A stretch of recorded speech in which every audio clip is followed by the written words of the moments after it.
حضرت مولانا غلام غوث ہزاروی رحمۃ اللہ علیہ، یہ وہ شخصیت ہے جن کا ایک ہی بیٹا تھا، ایک بیٹا اکلوتا، زین العابدین اس کا نام تھا۔ یہ گھر میں ہے اور وہ بخار اور بیماری میں تھا۔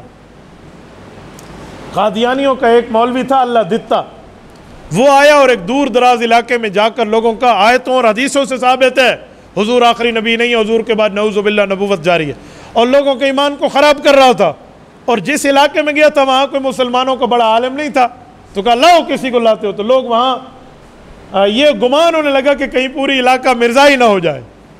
تو ان لوگوں نے حضرت مولانا غلام غوث ہزاروی رحمہ اللہ سے رابطہ فرمایا کہ حضرت آپ ہی اس کا علاج کر سکتے ہیں، آپ آئیں۔ جب ان کا اطلاع حضرت ہزاروی تک پہنچی نا، میں حضرت ہزاروی رحمۃ اللہ علیہ قبر کی زیارت پہ کئی بار گیا ہوں، مانسیرا سے تھوڑا اوپر جائیں تو اچھڑیاں سے پہلے بفا ہے، بفا میں یہ شیر اسلام سویا ہوا ہے، ان کی قبر مبارک وہاں موجود ہے۔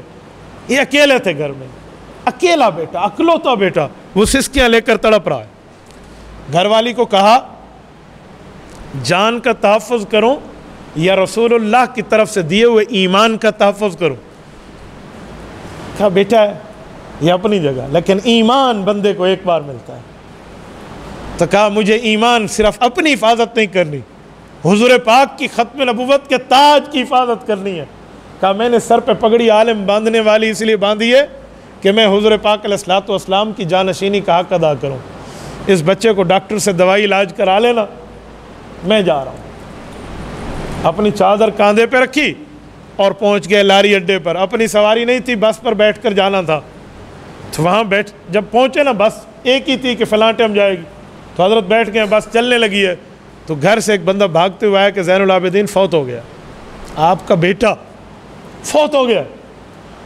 ایک لمحے تو خاموش ہوئے، سر جھکایا اور پھر سر اٹھا کے کہا کہ اس کا جنازہ پڑھنا فرض کفایہ ہے اور حضور کی ختم نبوت کا تحفظ فرض عین ہے، لہٰذا اس کا جنازہ پڑھ لینا، میں اللہ کے نبی کے تحفظ کے لیے جا رہا ہوں۔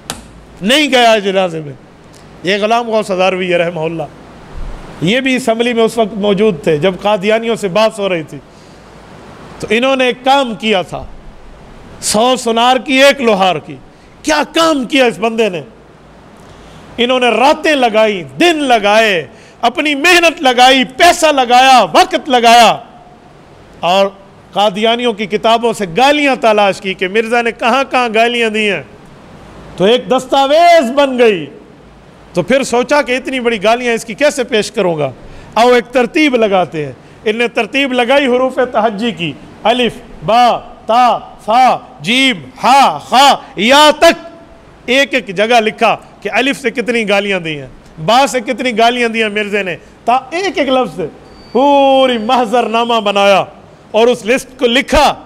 وہ زمانہ کمپیوٹرائز اس طرح عام نہیں تھے کہ بندہ پیپر ورک میں یوں بیٹھ کر آسانی سے لکھ سکے، ہاتھوں سے لکھا گیا۔ حضرت مولانا سمیع الحق شہید رحمۃ اللہ علیہ، حضرت مولانا مفتی محمد تقی عثمانی دامت برکاتہم، یہ روزانہ لکھنے پر مامور ہوتے تھے۔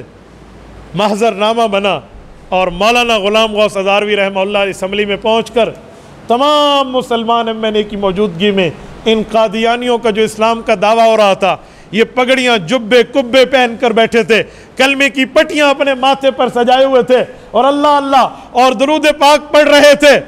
ان کے سامنے انہوں نے پیش کیا کہ جسے تم نبی کہہ رہے ہو، جسے تم اپنا پیغمبر کہہ رہے ہو، وہ گالیاں دیتا تھا۔ آؤ یہ الف سے اس نے اتنی گالیاں دی ہیں، یہ کتابیں، با سے اتنی دی ہیں، یہ یوں حروف تہجی کے 28-29 لفظ پورے کیے اور اس کی سینکڑوں گالیاں پیش کی اور اس سے پوچھا مرزا ناصر بتا، اگر تیرے دل میں ضمیر موجود ہے ایمان سے بتا، 1,24,000 انبیاء اس دھرتی پر کم و بیش آئے ہیں، کسی ایک نبی نے ایک گالی دی ہے؟ کسی ایک نبی نے اپنے مخالف کو گالی دی ہے تو پیش کر۔ اور اگر انبیاء کا کام گالیاں دینا نہیں ہے، اللہ کی طرف سے تبلیغ کرنا ہے، رب کی توحید بتانا ہے، اللہ کی شریعت سنانا ہے، تو یہ مرزے نے گالیاں کیوں دی ہیں؟ اس کو کس بنیاد پہ تم نبی کہتے ہو؟ جب ان نے معذر نامے کی کاپیاں ان میں پیش کی اور ایک ایک کے پاس گئیں تو اسمبلی کے طبقہ تڑپ اٹھا۔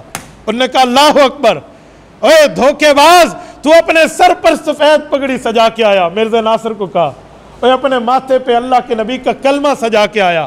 سفید لباس اور جبہ پہن کے آیا تاکہ تجھے مسلمان مان سکیں. ہم نے تیری بوتل کا ڈھکنا کھولا تو اندر سے جام شیریں نہیں پیشاب نکلا. اوے تو کیا تھا؟ ان کی اس حیثیت سے وہاں پر واپسی ہوئی جسے کہتے ہیں نا بڑے بے آبرو ہو کر تیرے کوچے سے ہم نکلے. یہ یوں یہاں سے نکلے اور انگریز کے قدموں میں ان کو پناہ ملی ہے اور آج تک وہاں بیٹھے ہوئے ہیں. میرے دوستو، یہ ہمارے علماء کرام، ہمارے بزرگان، ہمارے مشائخ، ہمارے اکابرین کے کام ہیں. وہ اسمبلی میں بیٹھے تھے، خانقاہوں والے خانقاہ میں بیٹھ کے اللہ اللہ کر کے اس کے لیے دعا کر رہے تھے. تبلیغ والے اللہ کے راستے میں چل کے دعا کر رہے تھے. تدریس والے علماء مدرسے میں بیٹھے تھے. اور عام مسلمانوں کے مرد اور عورتیں گھروں میں بیٹھ کر جھولیاں اٹھائی ہوئی تھی کہ اللہ اسلام کے پرچم کو بلند کر دے. یہ 7 ستمبر 1974 کا دن تھا. مسلمانوں، آج ہمیں اپنی تاریخ یاد رکھنی چاہیے. ہمیں یہ بطور اسلام سمجھنا چاہیے کہ ہمارے اکابرین نے اس ختم نبوت کے تحفظ پہ کیا قربانی دی ہے. تبارك الذي نزل الفرقان على عبده ليكون للعالمين نذيرا.